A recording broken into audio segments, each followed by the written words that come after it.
السلام علیکم ورحمۃ اللہ وبرکاتہ۔ میں ہوں غیاث احمد رشادی، کنوینر وقف بچاؤ دستور بچاؤ مہم تلنگانہ۔ آل انڈیا مسلم پرسنل لا بورڈ کے زیر اہتمام 19 اپریل بروز ہفتہ بعد نماز مغرب 7 بجے تا 10 بجے شب بمقام دارالسلام حیدرآباد زیر صدارت فقیہ العصر حضرت مولانا خالد سیف اللہ رحمانی صاحب صدر آل انڈیا مسلم پرسنل لا بورڈ ایک اجلاس عام منعقد کیا جا رہا ہے۔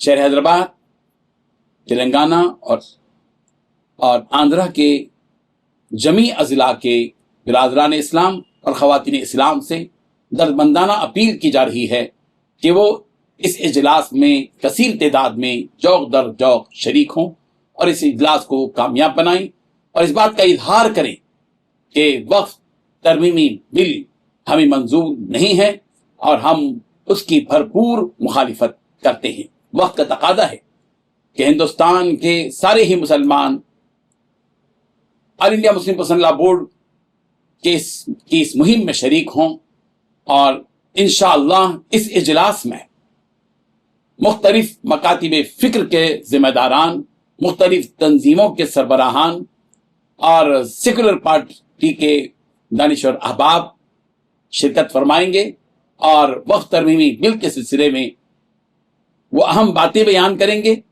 جن کی اس وقت میں شدید ضرورت ہے۔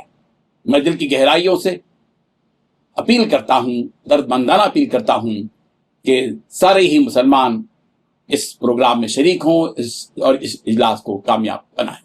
جزاک اللہ خیرہ۔ السلام علیکم ورحمۃ اللہ وبرکاتہ۔